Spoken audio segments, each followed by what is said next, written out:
Welcome to another edition of Raven Rundown, everybody. I'm your host, Tyler Arego, and want to welcome you in here on this Friday evening, and we'll get right into it with women's soccer. And I really want to devote a lot of this episode to women's soccer because they have just been one of the more phenomenal sports stories here on campus. For those who really haven't been keeping up with the team, I don't know how you've been able to do that throughout the fall, as these ladies have just been absolutely unbelievable. They went 7-1 in the month of October, including a playoff win over Pace University in the NE10 quarterfinals. It was their first appearance in the NE10 playoffs since 2010.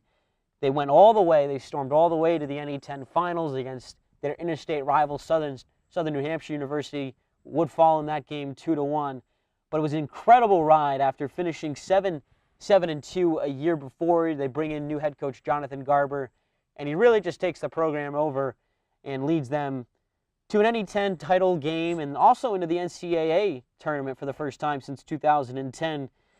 Shortly before we actually got on the air, the Ravens fell to LIU Post 2-0 in NCAA first-round play, officially capping their season off at 12-5-2, but a stark turnaround, as we mentioned, from the 7-2 record they initially posted. The Ravens were certainly a team of change, and really it started with Coach Garber coming in, bringing in 6 transfer students from his Monroe College, which is also in New York. He brings in these new players combined with some returning players and freshman class that comes in, a sizable freshman class that comes in, and Coach Garber finds a way to unite a team of about 4 different groups, really, and was able to produce significant results. The Ravens improved in goal scoring slightly with 1.47 goals per game, but it was in goals against, decreased from 1.21 last year to 0.87, so a sub-1 team goals against average, and really a testament to Casey Cook, who is the player that I really want to focus on here, the senior keeper. Her collegiate career came to an end this afternoon at Garden City in New York, but Cook, 32, 23, and 5 lifetime as a Raven, 22 clean sheets, 205 saves.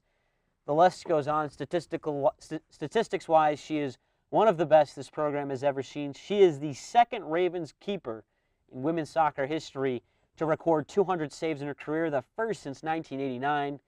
I mean, you can't say enough about the Beverly, Massachusetts native. We tip our cap to her.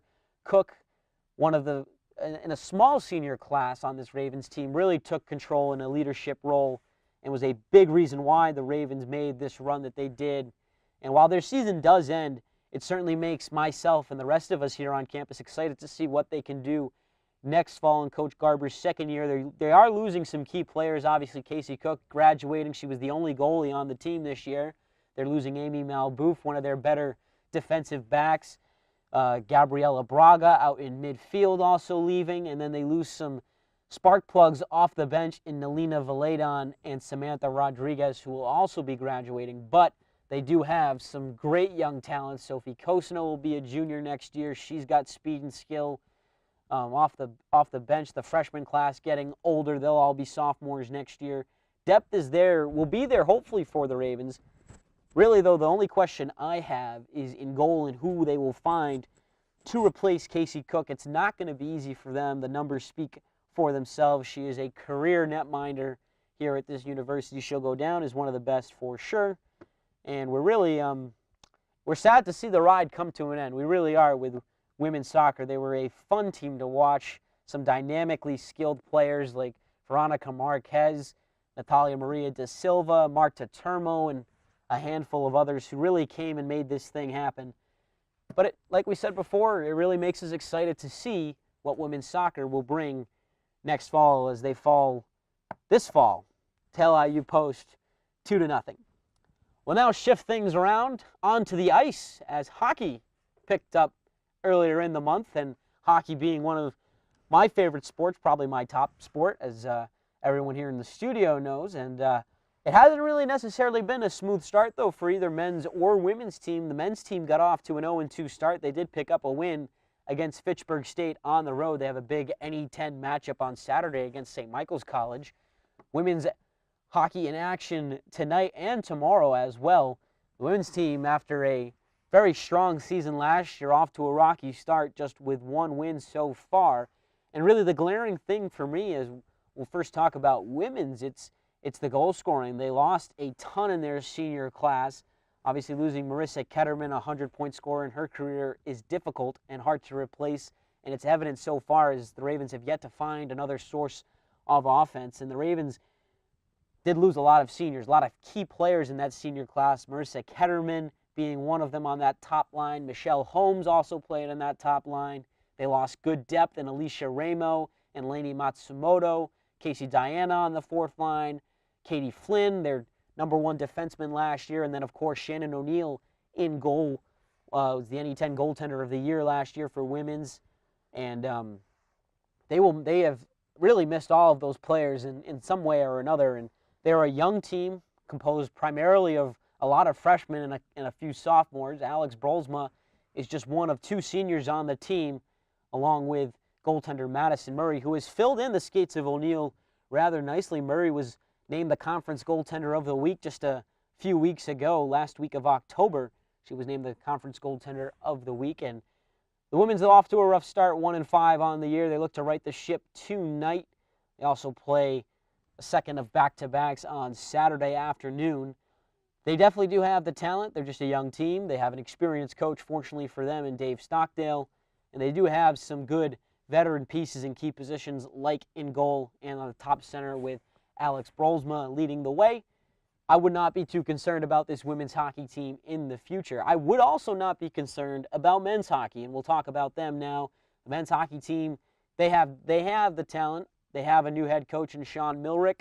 They have built a strong team from the back end up, starting with Tom McGuckin, NE10 goaltender of the year last year, was phenomenal, made 657 saves for the Ravens. Got off to a bit of a rocky start this year. He's 0-2.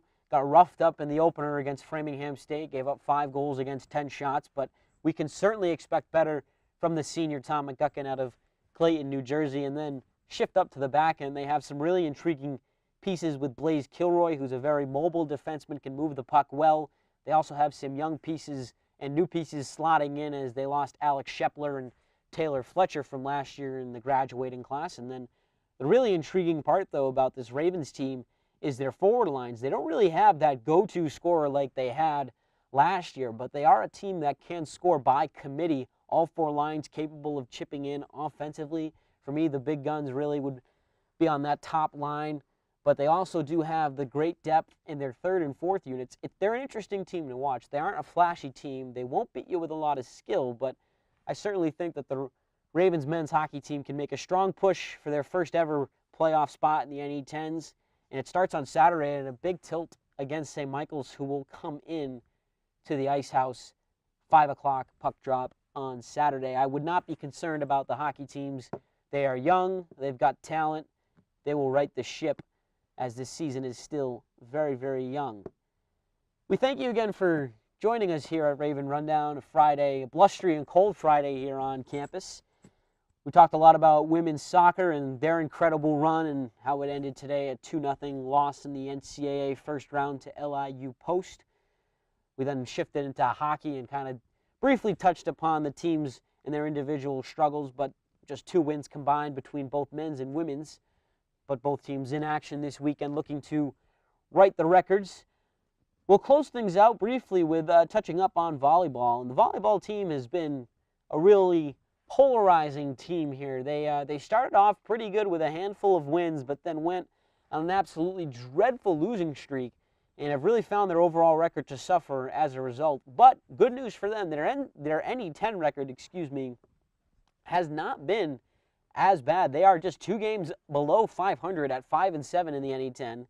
They close out their season against 2 NE10 opponents. They are on tonight at 7 o'clock in the Fieldhouse, and then their senior day tomorrow at 1 o'clock. But with 2 wins, the Ravens could finish 500, and I don't think it would be enough to clinch a spot in the NE10 playoffs. But judging by their struggles so far this season on the road in particular, finishing the season out at 500 would certainly be a big boost for this team that was projected to have some success, took a little bit of a step back.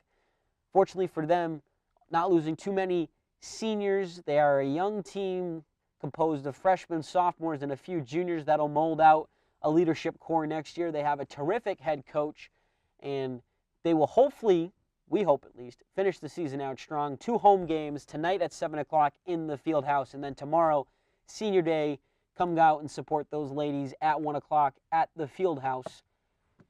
And that's really all we have for you here tonight.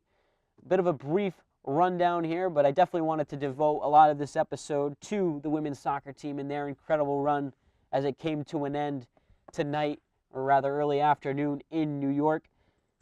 We thank you here at FPTV for joining us this Friday evening for Raven Rundown.